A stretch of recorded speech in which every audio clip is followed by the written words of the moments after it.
In this presentation, we'll look at the reading process and specifically the cueing systems that readers use when they are making sense of text.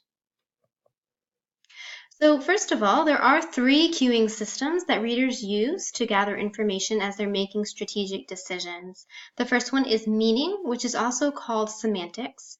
The second is structure or syntax, and the third is visual. So if you've heard of MSV coding, that's where those letters come from. The most important thing to remember is that reading is a meaning-making process. That's the goal of reading. So a little bit more about these three cueing systems. They should always be balanced with each other. You shouldn't over-rely on one system over another, and when we have struggling readers, that's often what is happening. So for meaning, this means what makes sense in the context of the reading. Readers will solve this based on their background knowledge and also by using illustrations when provided. Second, for syntax, this addresses what sounds right. This involves the knowledge of the spoken language. And third, the visual system speaks to what looks right. So this is related to the knowledge of letters, words, and phonics, looking at what's printed on the page. So in practice, what might this look like? Here are a few examples. If the original text said, "My mom made a cake," and the student read, "My mom mad a cat."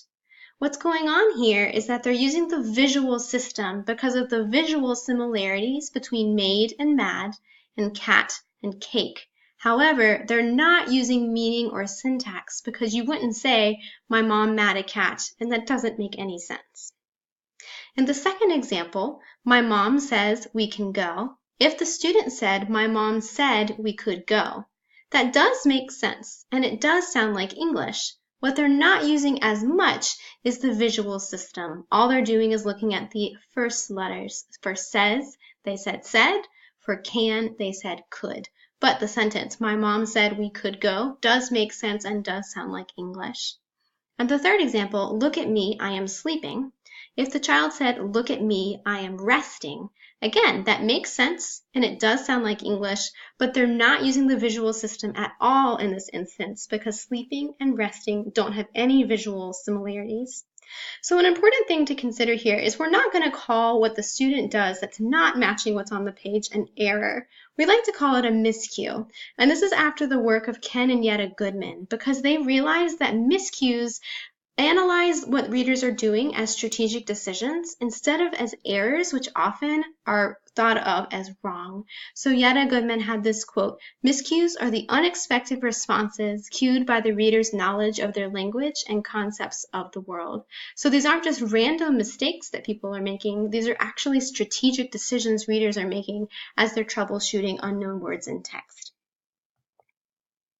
So self-correction is really important. Readers need to be using all three systems, and it doesn't work if they over-depend upon certain systems. We know that it's a good thing if readers are stopping to think, "Wait, that doesn't make sense, that doesn't sound like English," or "That's not what that word looks like." So if that student were to have said, "My mom mad a cat," wait, "My mom made a cake." That means that the reader is self-correcting and monitoring because they realize it doesn't make any sense to mad a cat, and that doesn't sound like anything you'd hear in English. Self-correction shows us that readers are using more than one system and they're using them flexibly and successfully, which is very important. So here's another example. I want you to consider which systems the reader is using, which systems the reader is not using. So this very first one up here, it's cut off in this presentation, but the student read, "I went to a pet very, very much." "My mother said I have to wait."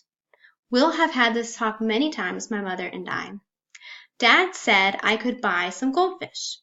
They are small and can fit well in a small room, but my brother has 4 fish. I want something different. I want something of my own." On one day, Grandma showed me flowers hanging in her window. She had many kinds of flowers. Grandma told me she would help me grow flowers of my own. She said that they are not the same as a pet, but their flowers can be magic to a city home. So pause the video for a second. Think about, is this reader using visual? Is this reader using syntax? Is this reader using meaning? Or are there any of those systems that the reader is not using? Pause, analyze, and then we'll discuss this a little bit more. So now that you've had a chance to pause the video and think about what you would analyze, some things I wanted to check with you are, what happens here when the reader says, I went to a pet? So what's happening is this reader is anticipating store to be next, but it doesn't happen. The problem is that the reader doesn't go back and fix it. So this reader is not monitoring in this case. I went to a pet store would sound like something in English and would make sense. She's not using as much of the graphic or visual similarity. My mother said I have to wait. So that makes sense and it sounds like English. She's not using all the visual cues, especially near the end of the word there. This sentence is also very interesting to me. Dad said I could buy some goldfish. I feel like this is actually really advanced processing this reader is showing us, even though she has 3 miscues. She's consistent with the tense that she's changing the sentence to. She didn't say Dad said I can, or Dad says I could. She says, Dad said I could. She's moved it all to the past tense there. Goldfish, even though that's not the word that's printed on the page, it still preserves the meaning. Again, in this case, she's not paying as much attention to the visual system, but she is preserving the syntactical systems and the meaning system. You'll see that throughout this work that she's done for me. She's preserving those 2 systems, but not relying upon the visual just as much. When we get farther down the page, we notice she starts to self-correct. That's good. That means she's monitoring, she's realizing I want some different. That wouldn't have made sense if she got that far, and the word something doesn't look the same as her attempt on the word some. Same thing here with one for on. So now we'll have some frequently asked questions about the cueing systems. First, what do pictures count as? This question comes up if we're working with emergent readers and they seem to be relying on the picture that's in the text, like a picture book, more so than the words on the page. So if that's happening, what systems are they using? The answer is meaning. It's easy to confuse because we think, oh, they're looking at a picture, it's visual. But the visual system in this case deals with the words on the page. So in this case, they're using the pictures to construct meaning. Second question, should I take away the pictures to make a child pay more attention to the words? Answer, no. That will not help them as a reader. At certain points, yes, we want them to be able to balance their systems, but at first, if a child is using pictures to make sense and decode text, that is totally okay. We need to teach them to be flexible with their systems and to use other systems that they might not be using on their own. Third, what if an emergent reader is reconstructing the story based on pictures or prior exposure and isn't attending to the words? So this might be a situation where a child's listened to a story many times, or maybe they're reading it for the first time on their own, and they seem to be constructing the story independent of the words that are written on the page.